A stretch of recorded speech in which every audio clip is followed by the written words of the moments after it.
শান্তি। 1/5/2024 প্রাতঃমুরলি।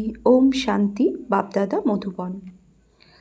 মিষ্টি বাচ্চারা, তোমরা প্রমাণ করে বলো যে অসীম জগতের বাবা হলেন আমাদের পিতাও, শিক্ষকও, আবার সদ্গুরুও। তিনি সর্বব্যাপী হতে পারেন না, তো ভগবানকে সর্বব্যাপী বানিয়ে দিয়েছে। তাই বাবা বলছেন তোমরা আমার বাচ্চা, তো তোমরা প্রমাণ করে বলো যে অসীম জগতের বাবা হলেন আমাদের পিতাও, শিক্ষকও, আবার সদ্গুরুও। তিনি সর্বব্যাপী হতে পারেন না। যদি তিনি সর্বব্যাপী হবেন, শ্রীমদ্ ভগবদ্ গীতাতে তাহলে যদা যদা হি ধর্মস্য গ্লানির্ভবতি ভারত, এই কথাটা আসতো না। অর্থাৎ যখন যখন ধর্মের গ্লানি হবে তখন আমি আসবো, এসে সৎ ধর্মের স্থাপনা, পুনঃস্থাপনার অসৎ ধর্মের বিনাশ। তো অর্থাৎ তিনি কোথাও না কোথাও থাকেন, তাই তো এখানে আসবেন। হ্যাঁ, আবার কোনো না কোনো সময় আমরা বলি হে ভগবান বলে ওপরের দিকে তাকাই, তার মানে উনি উপরে আছেন, সব জায়গায় নয়, তাই তো উপরের দিকে তাকাই। তো এ হচ্ছে, এখান থেকে বোঝা যায় যে ভগবান সর্বব্যাপী নন। ভগবান যেমন শ্রীমদ্ ভগবদ্ গীতাতে আছে যে আমি পরম ধামের নিবাসী, যেখানে সূর্য চন্দ্র গ্রহের আলো যেতে পারে না। তাহলে উনি কোথায় থাকেন? পরম ধামে। তো ভগবান ও বাজু, তো এখান থেকেই বোঝা যায় যে ভগবান সর্বব্যাপী নন। প্রশ্ন, এই সময় দুনিয়ায় অতি দুঃখ কেন রয়েছে? দুঃখের কারণ শোনাও। উত্তর, সমগ্র দুনিয়ায় এই সময় রাহুর দশা চলছে, সেই কারণে এই দুঃখ রয়েছে। বৃহস্পতি বাবা যখন আসেন তখন সকলের উপর বৃহস্পতির দশা বসে। সত্যযুগ ত্রেতায় বৃহস্পতির দশা থাকে। রাবণের নাম নিদর্শনও থাকে না, সেই জন্য সেখানে দুঃখ থাকে না। বাবা এসেছেন সুখধামের স্থাপনা করতে, সেখানে দুঃখ থাকতে পারে না। ওম শান্তি। মিষ্টি মিষ্টি আত্মারূপী বাচ্চাদেরকে আত্মিক পিতা বসে বুঝিয়ে থাকেন, কারণ সমস্ত বাচ্চারা এই কথা জানে আমরা হলাম আত্মা। নিজেদের ঘর থেকে অনেক দূর থেকে আমরা এখানে এসেছি। তো আমাদের ঘর কোথায়? পরমধাম। বাবা এই সপ্তাহে মুরলিতে বারবার আমাদের বুদ্ধি পরমধামের দিকে নিয়ে যাচ্ছেন, যেখানে আমরা আত্মারা নিবাস করি, আমাদের অরিজিনাল অ্যাড্রেস। তো বাবা বলছেন আমরা হলাম আত্মা, নিজেদের ঘর থেকে অনেক দূর থেকে আমরা এসেছি। তো সঙ্গে সঙ্গে সেকেন্ডের জন্য আমরা পরমধাম ঘরে চলে যাব। লাল রঙের কিরণের দুনিয়া, যেখানে শান্তি আর শান্তি, চারিদিকে শান্তির ঢেউ, শান্তির প্রকম্পন ছড়িয়ে আছে। ওম শান্তি। তো বাবা বোঝাচ্ছেন এসে এই শরীরে প্রবেশ করে থাকি, তো পরমধাম থেকে এসে এই শরীরে প্রবেশ করে থাকি ভূমিকা পালন করার জন্য। ভূমিকা আত্মাই পালন করে থাকে। এখানে বাচ্চারা বসে রয়েছে, নিজেকে আত্মা মনে করে বাবার স্মরণ করেন। কারণ বাবা বুঝিয়েছেন যে বাচ্চারা স্মরণের দ্বারাই তোমাদের জন্ম জন্মান্তরের পাপ ভস্মীভূত হয়ে যাবে। একে যোগও বলা উচিত।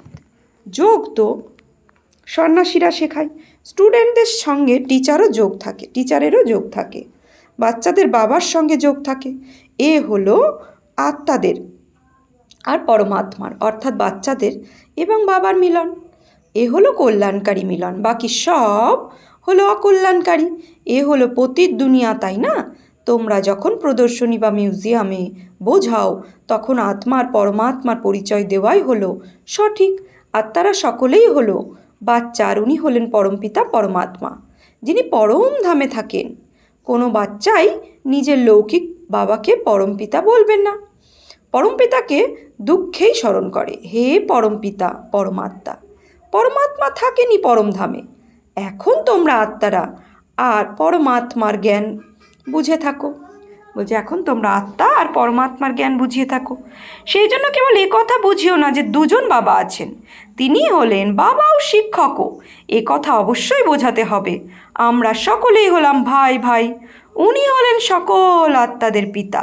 ভক্তিমার্গে সকলেই ঈশ্বর পিতাকে স্মরণ করে, কারণ ঈশ্বরের থেকে ভক্তির ফল পাওয়া যায়, অথবা বাবার থেকে বাচ্চারা উত্তরাধিকার নেয়। ভগবান বাচ্চাদেরকে ভক্তির ফল দেন। কি দেন? বিশ্বের মালিক বানিয়ে দেন। কিন্তু তোমাদের কেবল বাবাকে প্রমাণ করলে বলছে কিন্তু তোমাদের কেবল বাবাকে প্রমাণ করলেই হবে না, উনি হলেন বাবাও, শিক্ষা প্রদানকারী ও সদ্গুরুও। এরকম বোঝাও, তাহলে সর্বব্যাপীর চিন্তা উড়ে যাবে। এও অ্যাড করো, ওই বাবা হলেন জ্ঞানের সাগর, উনি হলেন রাজযোগ শেখান। বলো উনি হলেন শিক্ষা প্রদানকারী টিচারও। তাহলে পুনরায় সর্বব্যাপী কিভাবে হতে পারেন? টিচার অবশ্যই আলাদা, স্টুডেন্টও আলাদা।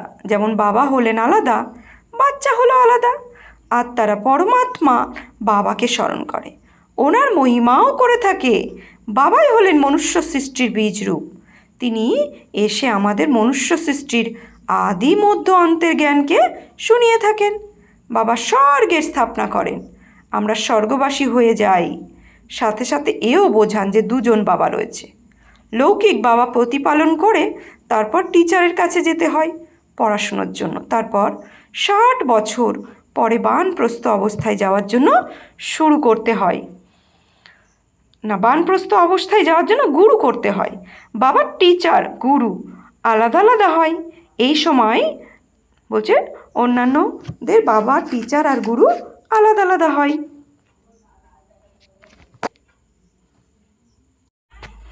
তো বাবা বোঝাচ্ছেন এই অসীম জগতের বাবা তো হলেন সকল আত্মাদের বাবা, জ্ঞানীর সাগর। তিনি হলেন মনুষ্য সৃষ্টির বীজরূপ, সৎচিত আনন্দ স্বরূপ। তিনি হলেন সুখের সাগর, শান্তির সাগর। ওনার মহিমা কীর্তন শুরু করে দাও, কারণ দুনিয়ার মতভেদ অনেক রয়েছে, তাই না? সর্বব্যাপী যদি হয় তাহলে আবার টিচার হয়ে পড়াবেন কিভাবে? তারপর তিনি হলেন সদ্গুরুও, সকলের গাইড হয়ে ফিরিয়ে নিয়ে যান, শিক্ষা দেন অর্থাৎ স্মরণ শেখান। ভারতের প্রাচীন রাজযোগেরও গায়ন রয়েছে। পুরনো থেকেও পুরনো হলো সঙ্গম যুগ, নতুন এবং পুরনো দুনিয়ার মাঝখানে।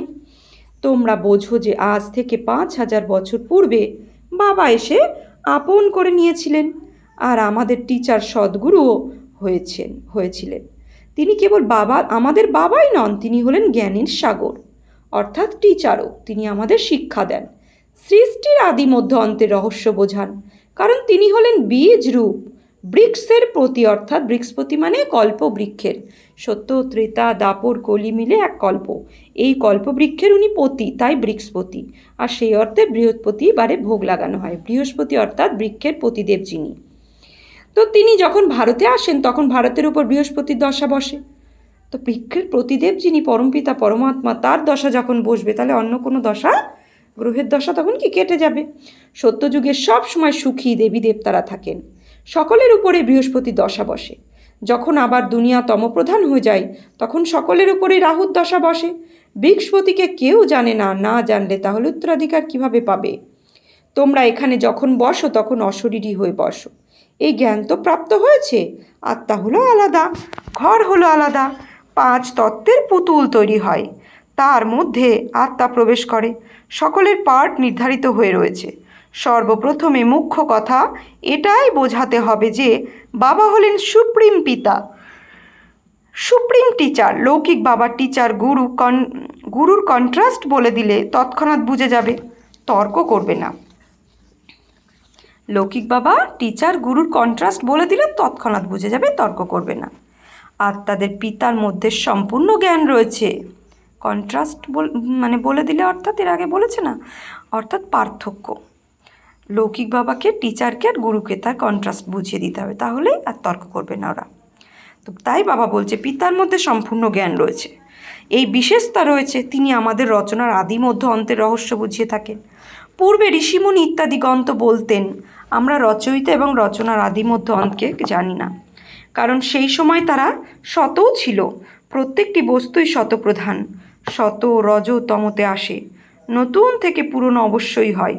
তোমাদের এই সৃষ্টির চক্রের আয়ু জানা রয়েছে, মানুষ এটা ভুলে গেছে যে এর আয়ু কত। এছাড়া এই শাস্ত্র ইত্যাদি সব কিছুই ভক্তিমার্গের জন্য নির্মিত হয়েছে। অনেক গাল গল্প লেখা রয়েছে। সকলের বাবা তো একজনই, সৎ গতিদাতা হলেন এক। গুরু অনেক রয়েছে, সৎ গতি প্রদানকারী সদ্গুরু একজনই হয়। সদ্গতি কিভাবে হয় সেও তোমাদের বুদ্ধিতে রয়েছে। আদি সনাতন দেবী দেবতা ধর্মকেই সদ্গতি বলা হয়।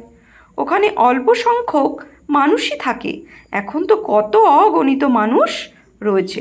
ওখানে তো কেবল দেবতাদের রাজত্ব থাকবে। তারপর ডিনাস্টি বৃদ্ধি পেতে থাকে। Lakshminarayan the first, second, third চলতে থাকে। যখন ফার্স্ট হবে তখন কত অল্প মানুষজন থাকবে। এই চিন্তাও কেবল তোমাদের মধ্যেই চলতে থাকে। তোমাদের অর্থাৎ সমস্ত আত্মাদের বাবা তিনি হলেন একজনই, তিনি হলেন অসীম জগতের বাবা। পার্থিব জগতের বাবা থেকেই পার্থিব জগতের উত্তরাধিকারী প্রাপ্ত হয়। তো পার্থিব জগতের উত্তরাধিকারী অর্থাৎ সম্পত্তি, ধন সম্পত্তি তো প্রাপ্ত হয় পার্থিব জগতের বাবার কাছ থেকেই। তো বাবা বলছেন অসীম জগতের বাবা থেকে অসীম উত্তরাধিকারী প্রাপ্ত হয় 21 জন্মের স্বর্গের বাদশাহী। তো 21 জন্ম অর্থাৎ যখন বৃদ্ধ অবস্থা আসে তখন শরীর পরিত্যাগ করে, ওখানে নিজেকে আত্মা হিসাবে জানে। এখানে দেহ অভিমান হওয়ার কারণে জানে না যে আত্মাই এক শরীর ত্যাগ করে অন্য ধারণ করে। এখন দেহ অভিমানের আত্মা বলছে, এখন দেহ অভিমানীদের আত্মা অভিমানী তৈরি করবে কে? এই সময় একজনও আত্মা অভিমানী নেই। বাবা এসে আত্মা অভিমানী করেন। ওখানে কথা জানে যে আত্মা একটি বড় শরীর ত্যাগ করে ছোট বাচ্চা হয়ে জন্ম নেবে। সাপেরও উদাহরণ রয়েছে। এই সাপ, ভ্রমর ইত্যাদির মতো সব কিছু হলো এখানকার আর এই সময়ে, যা আবার ভক্তিমার্গের কাজে আসে। বাস্তবে তোমরা হলে ব্রাহ্মণী, যারা বিষ্ঠার পোকাকে ভূ ভূ করে মানুষ থেকে দেবতা পরিণত করো। তো আমরা কি করি? বাবার জ্ঞান ভূ ভূ করে সবার কানে দিয়ে দিয়ে দেবী দেবতায় পরিণত করে। তো বাবার মধ্যে মানুষ থেকে দেবতায় পরিণত করো। বাবার মধ্যে নলেজ রয়েছে, তাই না? তিনি হলেন জ্ঞানের সাগর, শান্তির সাগর। সকলেই শান্তি চাইতে থাকে। শান্তি দেওয়া কাউকে ডাকে কি? যিনি হলেন শান্তির দাতা অথবা সাগর, ওনার মহিমাও গায়, কিন্তু অর্থরহিত বলে দেয়, কিন্তু বোঝেই না কিছুই। বাবা বলেন এই বেদ শাস্ত্রাদি সব কিছু ভক্তিমার্গের। 63 জন্ম ভক্তি করেছে। কত অগণিত শাস্ত্র রয়েছে। কোনো শাস্ত্র পড়ে আমায় পাওয়া যায় না, আমায় আহ্বান করে এসে পবিত্র করো। এ হলো তমপ্রধান আবর্জনার দুনিয়া, যা কোনো কাজের নয়। কত দুঃখ রয়েছে। দুঃখ কোথা থেকে এসেছে? বাবা তো তোমাদের অত্যন্ত সুখ দিয়েছিলেন। তারপর তোমরা কিভাবে সিঁড়িতে নিচে নেমে গেছো?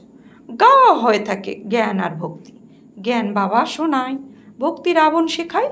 দেখতে না বাবাকে পাওয়া যায় না রাবণকে পাওয়া যায়, দুজনকেই এই চোখের মাধ্যমে দেখা যায় না। আত্মাকে বোঝা যায়। আমরা হলাম আত্মা, তাহলে আত্মার বাবাও অবশ্যই রয়েছে। বাবা পুনরায় টিচার হন, আর এই রকম কেউ হয় না। এখন তোমরা 21 জন্মের জন্য সদ্গতি পেয়ে যাও, তারপর গুরু দরকারই থাকে না। সদ্গতি পেয়ে গেলে আর গুরুর কিসের প্রয়োজন? বাবা হলেন সকলের পিতা, আবার শিক্ষকও যিনি পড়ান তিনি হলেন সকলকে সদ্গতি প্রদানকারী সদ্গুরু, সুপ্রিম গুরু। তিনজনকেই তো সর্বব্যাপী বলতে পারে না। তিনি তো সৃষ্টির আদি মধ্য অন্তের রহস্যকে বলে থাকেন। মানুষ স্মরণও করে, হে পতিত পাবন এসো, সকলের সদ্গতিদাতা এসো, সকলের দুঃখকে হরণ করো, সুখ প্রদান করো, হে গডফাদার, হে লিবারেটার। তারপর আমাদের গাইডও হও নিয়ে যাওয়ার জন্য। এই রাবণের রাজ্য থেকে মুক্ত করো। রাবণ রাজ্য কোনো লঙ্কাতে থাকে না। এই যে সমগ্র ধরনী রয়েছে তাতে এই সময় রাবণ রাজ্য রয়েছে। রাম রাজ্য কেবল সত্যযুগেই থাকে। ভক্তিমার্গে মানুষ কত বিভ্রান্ত হয়ে পড়েছে। এখন তোমরা শ্রীমত পাচ্ছ শ্রেষ্ঠ হওয়ার জন্য। সত্যযুগে ভারত শিষ্টাচারী ছিল, এখনো পর্যন্ত ওনাদের পুজো করতে থাকে। ভারতের উপর বৃহস্পতির দশা ছিল, তাই সত্যযুগ ছিল। এখন রাহুর দশা দেখো ভারতে কি অবস্থা হয়ে গেছে। সব কিছু আনরাইটিয়ার্স হয়ে গেছে। বাবা রাইটিয়ার্স করে গড়ে তোলেন, রাবণ আনরাইটিয়াস পরিণত করেন। বলা হয়ে থাকে রাম রাজ্য চাই, তাহলে এখন রাবণ রাজ্য রয়েছে, তাই না? নরকবাসী। রাবণ রাজ্যকে বলা হয় নরক। স্বর্গ আর নরক হলো আধা আধি। 2500 বছর স্বর্গ, 2500 বছর নরক। বাচ্চারা তোমরা এও জানো যে রাম রাজ্য কাকে আর রাবণ রাজ্য কাকে বলা হয়ে থাকে। তাহলে সর্বপ্রথমে এরকম নিশ্চয়ই বুদ্ধি তৈরি করতে হবে। উনি হলেন আমাদের বাবা, আমরা সকল আত্মারা হলাম ভাই ভাই। বাবার থেকে সকলের উত্তরাধিকার পাওয়া যায়।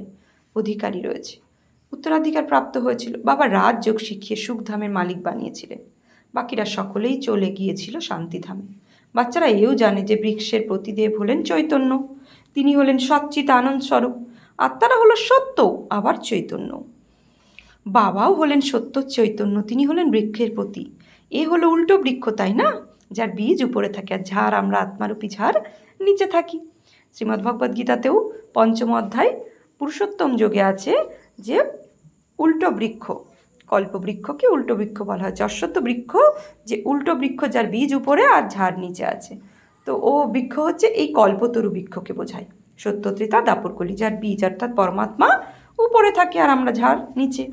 এই বীজ উপরে রয়েছে। বাবা এসে বুঝিয়ে থাকেন যে যখন তোমরা তমপ্রধান হয়ে যাও তখন বাবা শতপ্রধান বানানোর জন্য আসেন। হিস্ট্রি জিওগ্রাফি রিপিট হয়। এখন তোমাদের বলে থাকেন হিস্ট্রি জিওগ্রাফি, ইংরেজি শব্দ বলো না, হিন্দিতে বলবে ইতিহাস ভূগোল, ইংরাজিতে তো সব মানুষ পড়েই, মনে করে ভগবান গীতাতে সংস্কৃত শুনিয়েছিলেন, ভগবান গীতা সংস্কৃততে শুনিয়েছিলেন। এখন শ্রীকৃষ্ণ হলেন সত্য যুগের প্রিন্স, ওখানে এই ভাষা ছিল। এরকম তো লেখা নেই, ভাষা অবশ্যই রয়েছে। যে যে রাজা হয় তাদের নিজস্ব ভাষা থাকে, সত্যযুগীয় রাজাদের নিজস্ব ভাষা থাকবে, ওখানে সংস্কৃত নেই। সত্যযুগের রীতি রেওয়াজই আলাদা, কলিযুগের মানুষ রীতি রেওয়াজের আলাদা। তোমরা সকলেই হলে মীরা, যারা কলিযুগীয় লোকলজ্জা কুলের মর্যাদা পছন্দ করো না।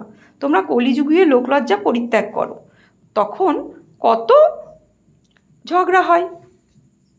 বাবা তোমাদের শ্রীমত দিয়েছে, কাম হলো মহাশত্রু, তো এর ওপর বিজয় প্রাপ্ত করো। যারা হলো বলছে কাম হলো মহাশত্রু, যার ওপর বিজয় প্রাপ্ত করো। যারা জগৎজিৎ হবে তাদের এই চিত্রও সামনে থাকবে।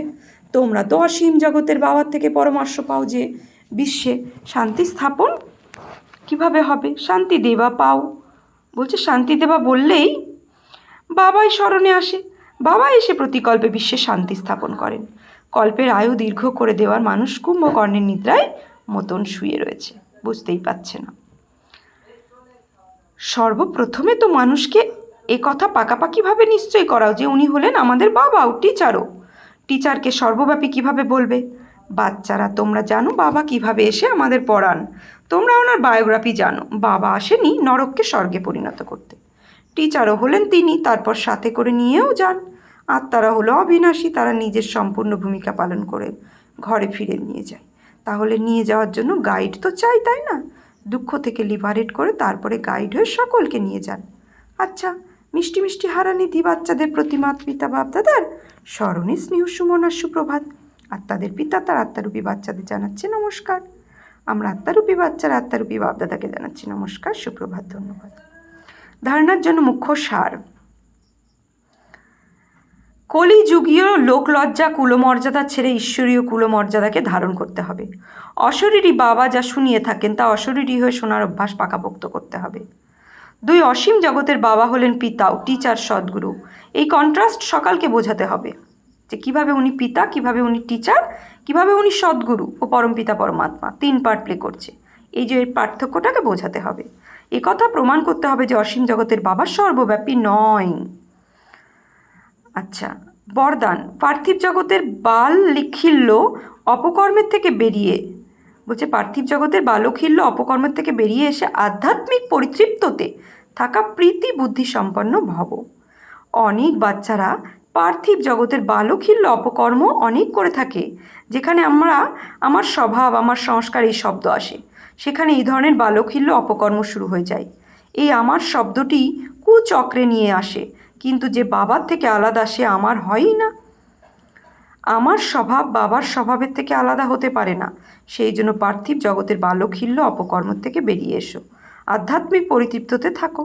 প্রীত বুদ্ধি হয়ে অনুরাগে পরিপূর্ণ বালখিল্য আচরণ করতে হলে অবশ্যই করো। স্লোগান: বাচ্চার বলছে বাবার প্রতি, সেবার প্রতি আর পরিবারের প্রতি মোহাব্বত থাকলে তখন মেহনত থেকে মুক্ত হয়ে যাবে। সেবার প্রতি, বাবার প্রতি, পরিবারের প্রতি ভালোবাসা থাকলে তবে পরিশ্রম থেকে মুক্ত হয়ে যাবে। তো আজকে আমি সমান কি নেব? যে আমি পরিশ্রম মুক্ত আত্মা ভব। ওম শান্তি।